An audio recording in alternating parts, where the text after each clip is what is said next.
Maka tema yang kita angkatkan hari ini adalah melihat hubungan kurban dengan Al-Quran dalam kisah syariat penyembelihan kurban. Terutama yang kita lihat dari sejarah penyembelihan Ismail, pengorbanan Ismail oleh ayahnya Ibrahim alaihissalam yang diperintahkan di dalam mimpi. Termaktub di dalam surat ke-37 surat As-Saffat ayat 100 sampai 113.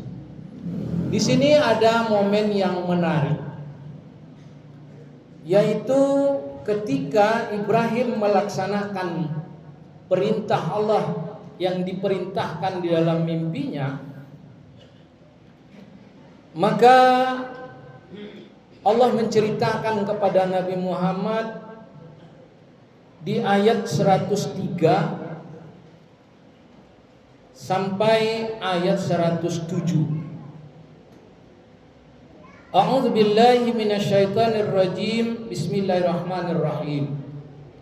Falamma aslama wa tallahu lil jabin wa nadainahu ayya Ibrahim qad sadaqta ru'ya inna kadzalika najzil muhsinin inna hadza lahuwal balagul mubin wa fadainahu bizibhin azim.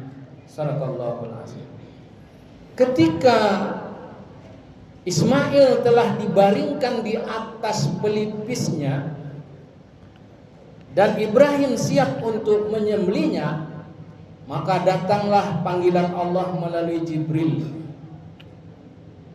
Wahai Ibrahim, engkau telah membenarkan mimpimu. Ini tidak lain hanyalah ujian saja.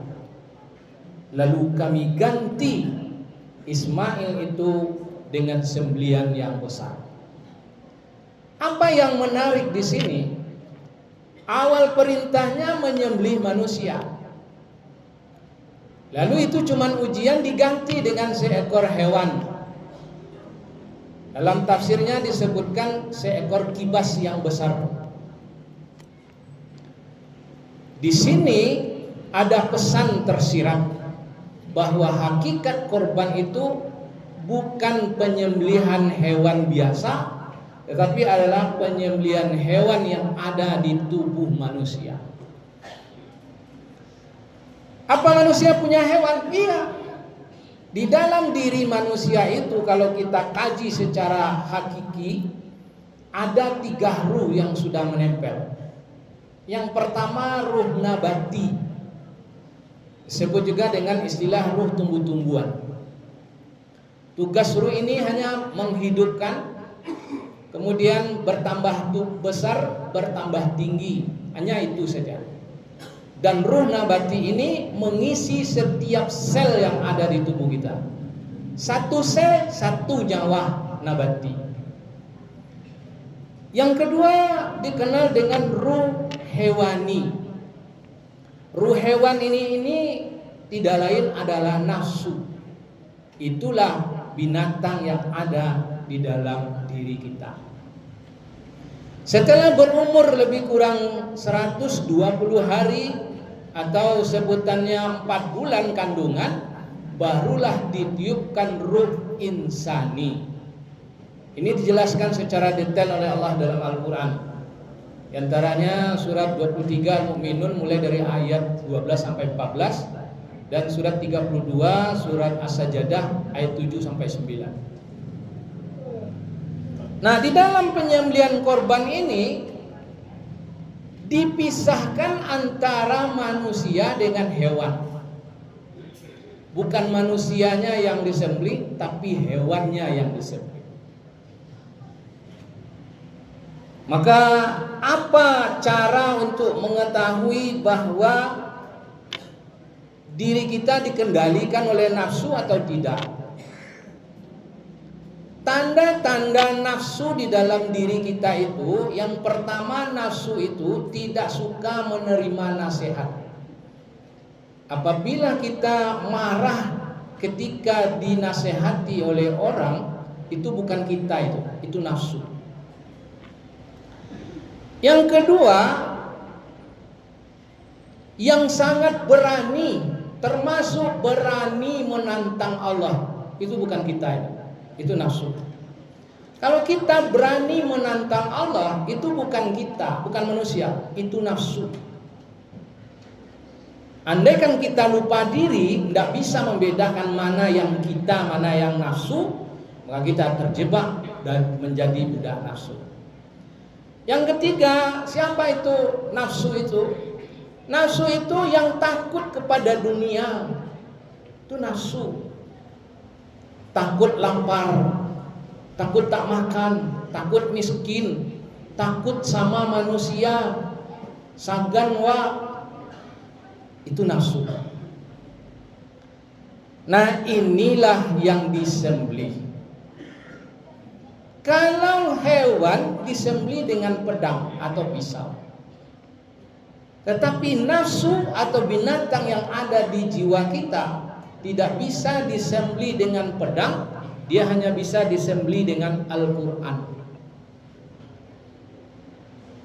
Maka dikatakan di dalam surat Yusuf surat ke-12 ayat 53, innan nafsa la ammaratum bisu illa ma rahima rabbi.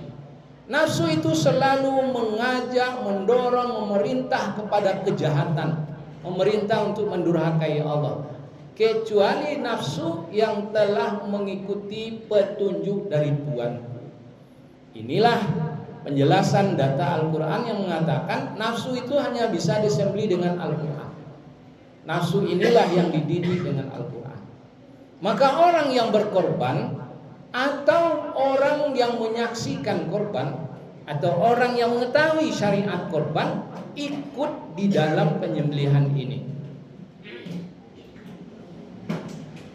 Maka wajar saja kalau seseorang sudah marah pada sesamanya, sesama manusia, itu manusianya hilang.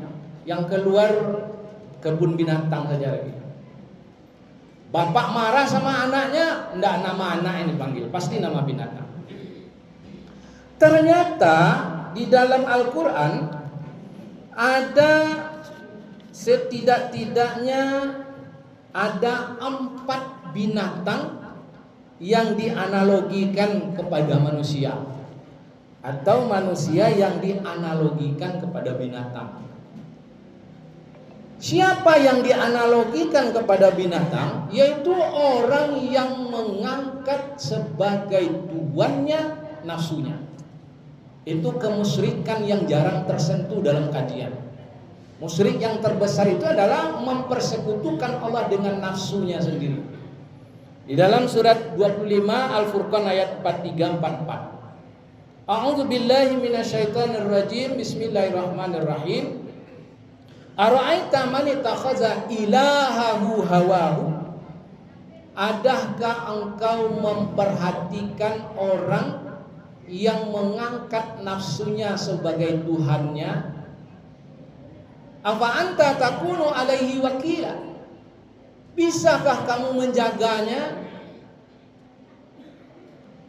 Maka keluarlah papatah nenek moyang kita, menjaga anak gadis satu orang jauh lebih susah dari menjaga kerbau 100.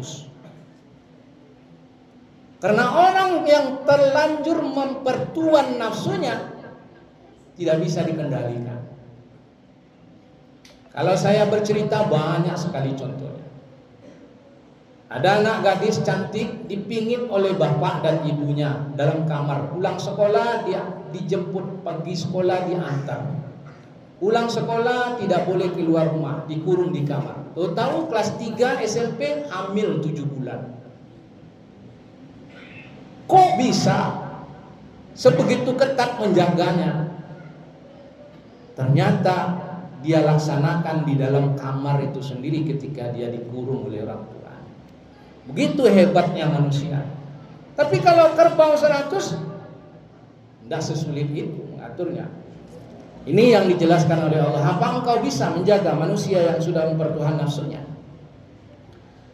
Am tahsabu aksarahum yasma'un aw yaqilun? Apa kamu kira orang yang mempertuhan nafsu itu menerima pengajaran? Mau menanggapi nasihat atau mau dia memikirkan nasihat itu untuk diterimanya? Tidak. Innahum illa kal an'am balhum adallu sabila. Mereka tak lebih dari binatang ternak, bahkan lebih gila dari itu. Nah, setidaknya ada 4 itu yang manusia dianalogikan, manusia yang mempertuhan nafsu dianalogikan seperti hewan oleh Allah. Yang pertama adalah keledai. Surat 62 Al-Jum'ah ayat 5. Orang yang telah diberi kitab Allah kepadanya diamanahi agar dipelajari lalu dipatuhi pelajaran kitab Allah itu, tapi dia hanya membawa-bawa kitab saja. Dia nyanyi-nyanyikan kitab Allah itu, dia bawa dengan tangan kanan, dikepit di dadanya. Dia bawa-bawa begitu saja, tapi dia tidak tahu isinya, dia tak mengamalkannya. Apa kata Allah? Kamasalil himari yahmilu asfara. Analogi orang itu tawabannya seperti seekor keledai yang membawa kitab yang tebal. Siapa lagi? Di surat 31 Al-Luqman ayat 19, yaitu orang yang suaranya lantang untuk membantah. Disebutkan di sini wa'duk min sautik inna angkaral aswad la sautul hamir. Ketika Luqman ngajari anaknya, wahai anakku, lembutkanlah bicaramu, karena seburuk-buruk suara adalah suara keledai. Maka ketika anak membantah orang tuanya dengan suara keras, pasti keluar kalimat ini oleh orang tuanya. Samu anju keledai, badan ketik, muncung karet. Kemudian yang kedua, yang kedua maksudnya diumpamakan oleh Allah seperti babi, yaitu orang yang menyembah berhala. Disebutkan dalam surat 5 Al-Maidah ayat 60. Dan yang ketiga itu adalah seperti monyet bau basawah. Siapa yang dianalogikan seperti monyet ini? Yaitu manusia yang tamak, rakus, tidak puas, sehingga demi dunia meninggalkan kebenaran pengabdian kepada Allah. Ini dijelaskan di dalam surat 2 Al-Baqarah ayat 65 dan surat 7 Al-A'raf ayat 166. Ketika Bani Israel diperintahkan untuk sholat berjamaah pada hari Sabtu, yang ke pasar tinggalkan pasarnya, yang dinas di kantor tinggalkan kantornya, yang di sawah tinggalkan sawahnya, yang nelayan tinggalkan airnya. Lalu nelayan ini waktu itu pencariannya menangkap ikan, dia tahu kalau hari Sabtu itu Allah menguji mereka dengan ikan yang merapung-apung di permukaan air, sangat jinak dicakau dengan tangan. Maka mereka tidak mempedulikan seruan Allah, mereka lebih mencintai harta benda dunia. Jadi mereka pergi nangkap ikan. Apa kata Allah? Falamma atau ammanuhu anhu fakulna lahum kunu kiradatan khasiin. Tatkala mereka sombong dan mengingkari apa yang dilarang kepadanya, lalu kami kutuk mereka, jadilah kalian monyet yang hina. Yang terakhir nomor 4, ini yang lebih kejam lagi bahasanya. Orang yang melepaskan diri dari Al-Quran, tidak mau mempelajari Al-Quran. Sementara kalau urusan dunia ada waktunya semua.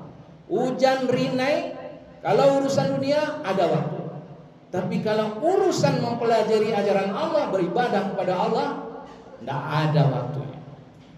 Orang ini disebutkan dalam surat 7 Al-A'raf mulai ayat 175 sampai 179. Di ayat 176 Allah sebutkan, walau syi'na la rafa'nahu biha walakinnahu akhlada ilal ardi wattaba'a hawahu famasaluhu kamasalil kalbi. Sebenarnya kami ingin mengangkat derajat manusia dari binatang yang bertubuh manusia menjadi manusia yang sempurna, makhluk yang paling mulia dari malaikat. Tetapi manusia itu dikendalikan oleh nafsunya, sehingga dia sangat terpaut dengan dunia, sehingga dia memperturutkan hawa nafsunya. Perumpamaan orang itu tak obatnya seperti anjing. Nauzubillah min dzalik summa nauzubillah. Inilah yang disembelih dengan hewan korban. Nah, kalau korban dilaksanakan cuman mengalirkan darahnya dan membagi-bagikan dagingnya, itu tidak sampai kepada yang dituju oleh Allah. Bagaimana dalam surat 22 Al-Haji ayat 37. La yanalallaha luhumuha wala dima'uha walaki yanaluhu taqwa minkum. Kadzalika sakharaha lakum litukabbirullaha ala ma hadakum wa basyiril muhsinin. Kalau menyembelih korban mengalirkan darahnya dan membagikan dagingnya, itu tidak sampai kepada maksud yang dituju oleh Allah memerintahkannya.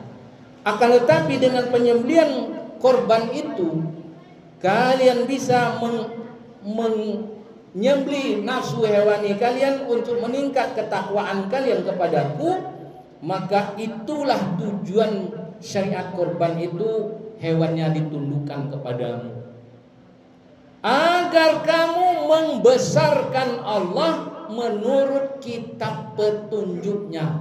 Inilah hubungan korban dengan Al-Quran. Tujuan korban adalah untuk meningkatkan ketakwaan, yaitu membesarkan Allah menurut kitab petunjuknya. Kitab petunjuknya tidak lain adalah Al-Quran. Maka orang Islam yang kenal syariat korban tidak hanya yang berkorban, wajib mempelajari Al-Quran untuk mencapai tujuan korban, yaitu tunduk patuh kepada Allah. Fa'tabiru ya ulil albab la'allakum turhamun.